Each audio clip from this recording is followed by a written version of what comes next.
Assalamualaikum warahmatullahi wabarakatuh. Kami dari kelompok 7 akan mempresentasikan hasil kerja kelompok kami yang berjudul tabel grafik dan gambar.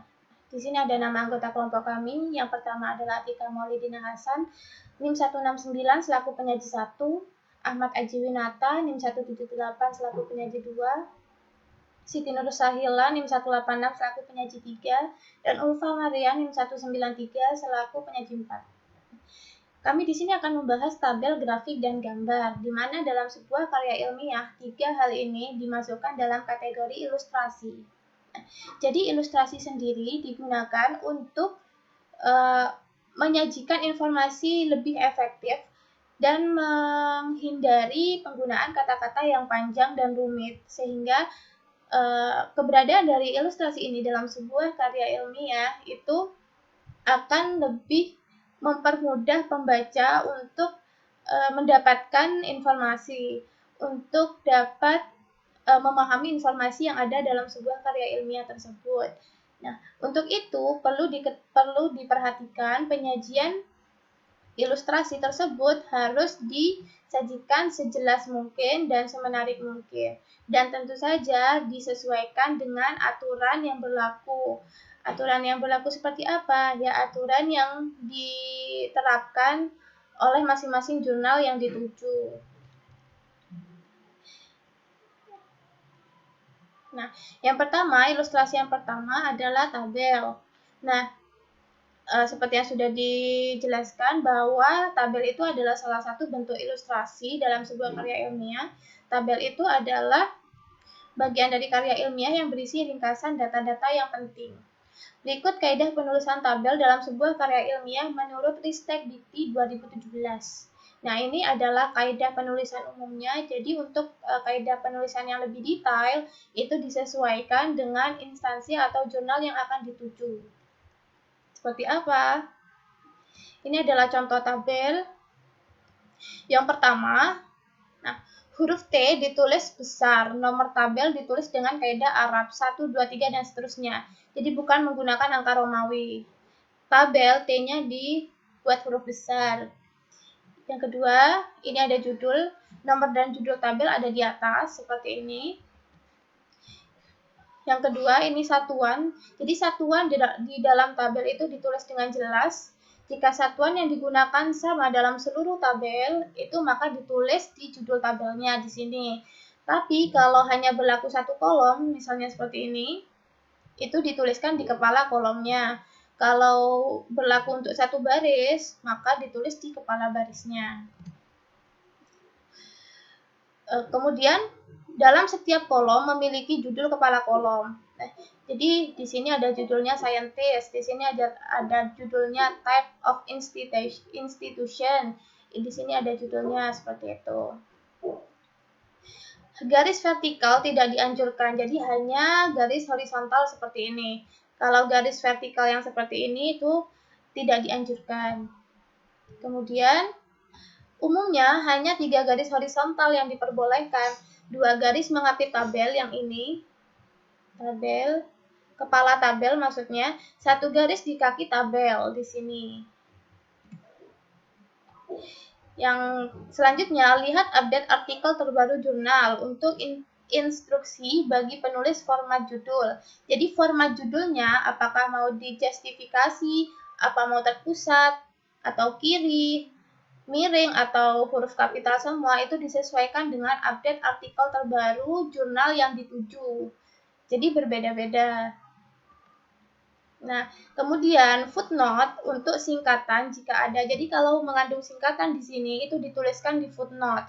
Dan sumber menggunakan spasi 1 dengan ukuran lebih kecil dari teks pada tabel. Jadi kalau ada singkatan, footnote-nya ditulis di sini. Juga sumber kita mengutip tabel itu dituliskan juga di sini. Dengan spasi 1 dan ukuran hurufnya itu lebih kecil daripada ukuran huruf yang di sini. Ya. Jadi seperti ini ya, jadi tabel yang ini, kalau kita lihat dalam sebuah karya ilmiahnya seperti ini. Jadi dia berformat hitam putih, jadi dianjurkan berformat hitam putih. Kemudian setiap awal kata ditulis huruf besar, kecuali kata hubung, kata tunjuk, kata sambung. Ya, jadi judul awal katanya ditulis huruf besar. Lalu tabel ditulis utuh dalam satu halaman, jadi tidak boleh terpisah-pisah. Halaman satunya, kemudian halaman satunya lanjutannya, sebaiknya ditulis utuh dalam satu halaman seperti ini. Lalu memuat data sejenis. Nah, dalam contoh ini data sejenis yaitu kajian perikanan air tawar. Jadi misalnya ada tabel data nilai matematika kelas 5, ya data nilai matematika kelas 5, data nilai IPA, bahasa Indonesia, matematika itu tidak boleh digabung. Seperti itu. Nah, lihat marginnya, jadi tabel disajikan di tengah, simetris, tidak melebihi batas kanan kiri kertas, rapi dan mudah dibaca. Ini simetris, ini dan ini sama, tabel ada di tengah, rapi dan mudah dibaca. Oke. Nah, ada ketentuan lainnya dalam penulisan tabel. Ketentuan lainnya, tabel itu seperti yang saya sebutkan tadi berisi ringkasan data-data penelitian yang penting, yang memang perlu. Data lengkap biasanya disajikan di lampiran. Jadi untuk tabel yang ada di pembahasan itu berisi data-data penelitian yang memang penting. Kalau data mentahnya ada di lampiran. Kemudian disusun sesuai urutan pembahasan. 0 tak ada data dan tidak diuji itu tidak diuji itu berbeda. Jadi kalau 0 itu nilainya ya 0, kalau tidak ada data ya tidak ada data, kalau tidak diuji ya ditulis tidak diuji. Atau diberi keterangan yang membedakan dari 3 definisi ini. Demikian yang dapat saya sampaikan mengenai penulisan tabel. Materi selanjutnya adalah penulisan gambar.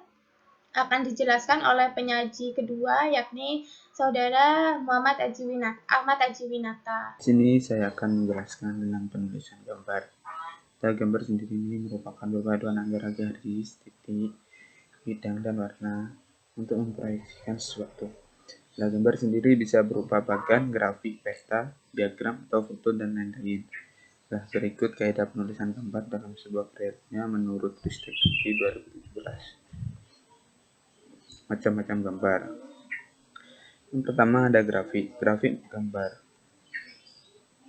menampilkan hubungan antara dua indeks kuantitatif atau antara variabel-variabel dalam sumbu X dan Y, umumnya mencakup data dalam jumlah banyak. Yang kedua yaitu diagram. Diagram merupakan gambar yang menampilkan informasi non-kuantitatif seperti aliran subjek melalui suatu proses. Yang ketiga yaitu peta. Peta merupakan gambar yang menampilkan informasi spasial. Yang keempat yaitu gambar, menunjukkan informasi secara bergambar. Yang kelima, foto, representasi visual langsung dari sumber informasi. Asas-asas penyajian gambar dan grafik dalam sebuah karya ilmiah. Yang pertama yaitu kehematan, artinya gambar dan grafik berfungsi untuk menunjukkan data, bukan untuk menampilkan kemampuan grafis dari pembuat grafik atau perangkat lunak. Kedua yaitu kejelasan. Data dalam grafik itu harus menonjol, tidak terbenam dalam kumpulan label dan keterangan yang berlebihan. Gambar yang disajikan juga harus jelas, dapat diperoleh dari program komputer.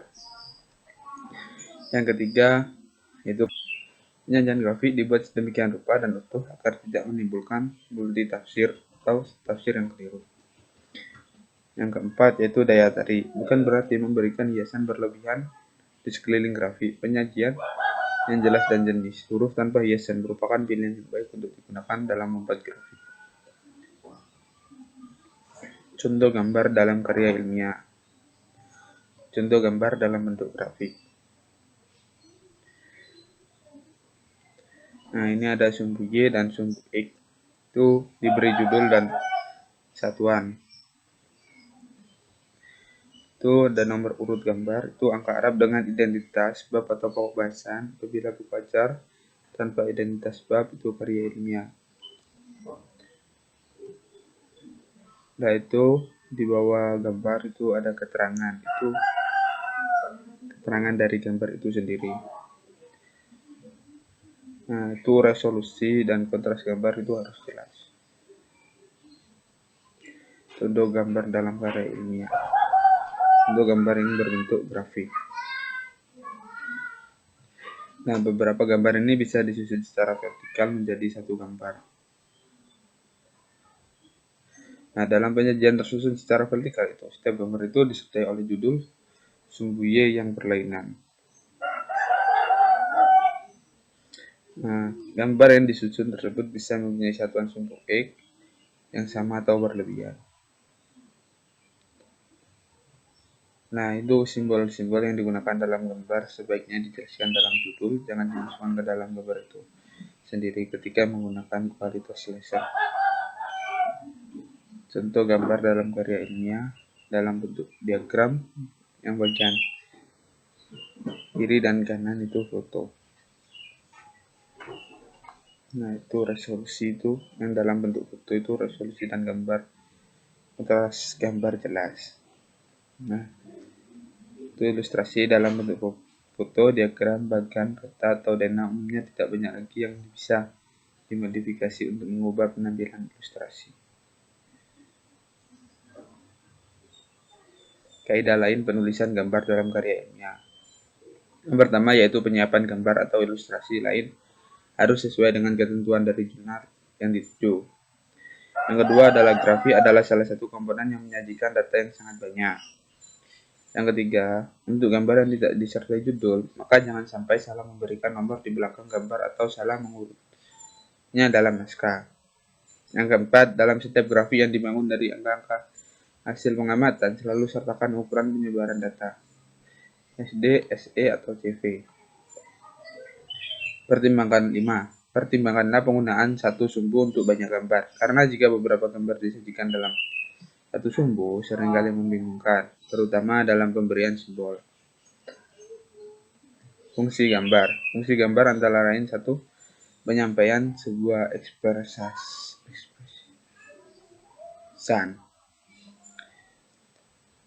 Fungsi gambar antara lain satu, penyampaian sebuah ekspresi perasaan, yang kedua sebagai media penyampaian informasi, yang ketiga adalah sebagai karya seni, yang keempat dan lainnya. Nah, di sini saya akan menjelaskan tentang grafik. Penulisan grafik. Grafik adalah salah satu bagian dari gambar. Grafik adalah visualisasi dari data-data yang diproyeksikan dalam bentuk garis, diagram, serta memiliki keterangan dan perbandingan antar data. Grafik bisa disusun dari data survei dan bisa disusun pula dari data percobaan. Berdasarkan pendapat tersebut, dapat disimpulkan bahwa grafik merupakan visualisasi dari data-data yang diproyeksikan dalam bentuk garis atau gambar yang dibentuk dengan menggunakan diagram maupun dengan garis serta memiliki keterangan dan perbandingan antar data. Selanjutnya, kriteria grafik. Kriteria grafik di sini dibedakan menjadi dua, yakni grafik yang disusun dari data survei dan grafik yang disusun dari data percobaan. Kriteria grafik yang disusun yang berdasarkan dari data survei yakni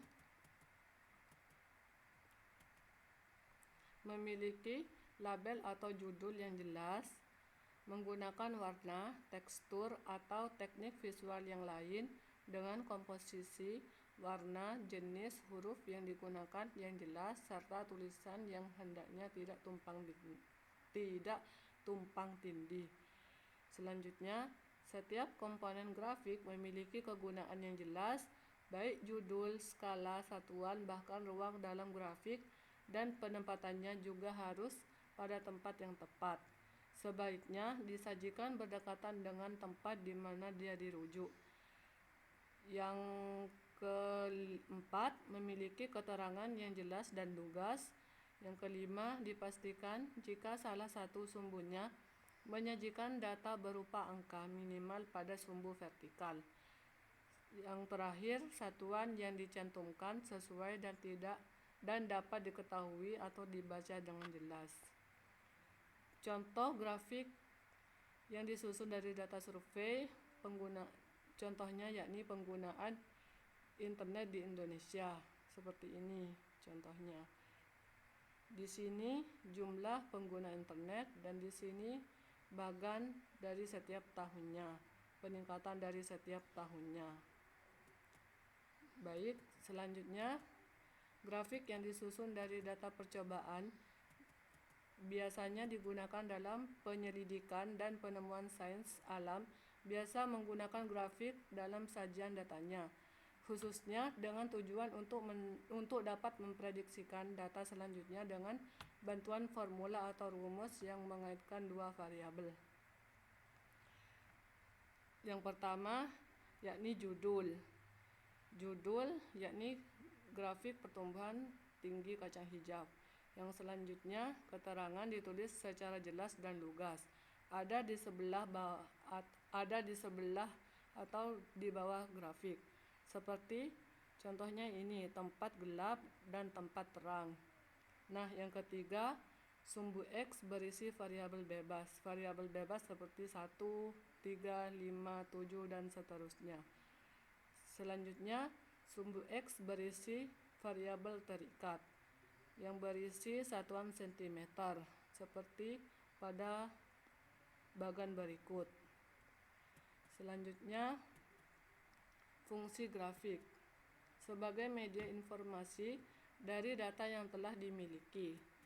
Yang kedua, untuk mempermudah dalam pengambilan suatu keputusan berupa ringkasan yang akan digunakan sebagai materi pokok utama pembahasan dari banyaknya data-data yang telah ada dan ringkas menjadi satu bahasan. Yang selanjutnya, jenis grafik. Grafik batang, grafik garis, dan grafik lingkaran. Seperti ini, grafik hasil validasi LKS. Di sini kelayakan konstruksi, kelayakan penyajian, dan komponen keterampilan proses. Di bawah ini unsur yang divalidasi dan di samping kiri di sini adalah nilai rata-rata. Grafik batang atau histogram adalah grafik yang penyajian datanya menggunakan batang atau persegi panjang untuk memperlihatkan perbedaan tingkat dari beberapa aspek pada suatu data. Selanjutnya, grafik garis adalah grafik yang penyajian datanya menggunakan garis atau kurva untuk menggambarkan suatu perkembangan atau perubahan dari waktu ke waktu pada sebuah objek yang diteliti. Grafik ini terdiri dari dua sumbu utama, yakni sumbu X dan sumbu Y. Ini contoh dari grafik garis. Grafik pertumbuhan tinggi kacang hijau. Ini contohnya.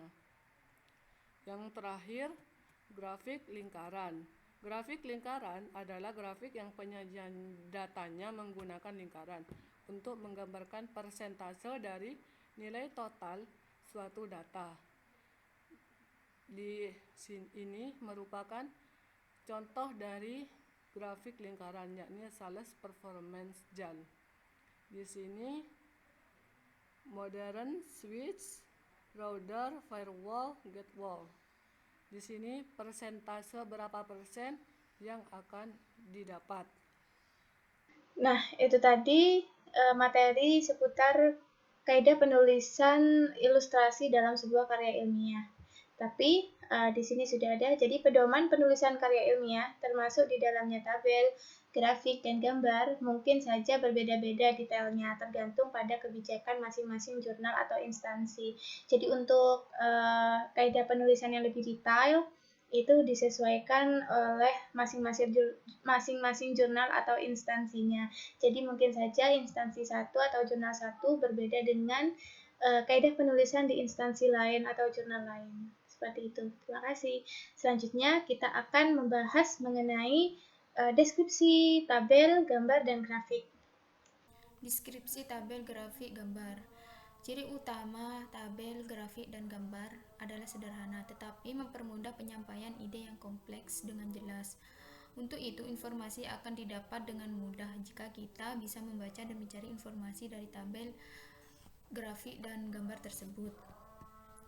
Ada beberapa yang dapat digunakan untuk menyampaikan informasi, diantaranya adalah dengan wacana lisan dan tulisan, tabel atau grafik, bahkan sketsa atau gambar informasi yang banyak menggunakan angka seperti data kependudukan, jumlah lulusan siswa, dan sejenisnya. Biasanya menggunakan tabel atau grafik karena akan lebih singkat, menarik, dan mudah dipahami dan dimengerti. Langkah-langkah membaca tabel grafik gambar. Yang pertama, bacalah judulnya karena judul memberi ringkasan atau gambaran tentang informasi yang akan disampaikan. Karena judul memberikan ringkasan yang padat tentang informasi yang akan disampaikan. Yang kedua, bacalah keterangan yang ada di atas, di bawah atau di sisinya. Karena keterangan itu merupakan kunci penjelasan tentang data yang disampaikan. Keterangan bisa bentuk urut tahun, persentase, atau angka-angka. Misalnya itu dalam bentuk ukuran tahun, persentase, atau angka-angka. Yang ketiga, ajukan pertanyaan tentang tujuan tabel itu. Caranya dengan mengubah judul menjadi pertanyaan, misalnya di mana, seberapa banyak, berapa perkembangan, dan seterusnya. Dan jawaban pertanyaan tersebut diharapkan ada pada tabel dan grafik yang Anda hadapin. Yang keempat, mencari informasi dengan cara membaca tabel dan grafik dengan membinai.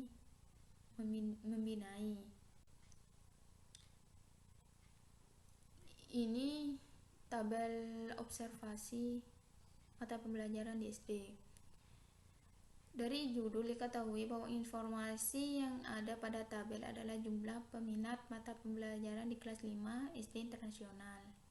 Yang kedua, bacalah keterangan yang ada di atas, di bawah atau di isinya. Diperoleh informasi bahwa ada data banyak responden dan persen-persen masing-masing peminat dari 6 mata pembelajaran, yaitu matematika, bahasa Inggris, bahasa Indonesia, IPA, IPS, dan kewarganegaraan.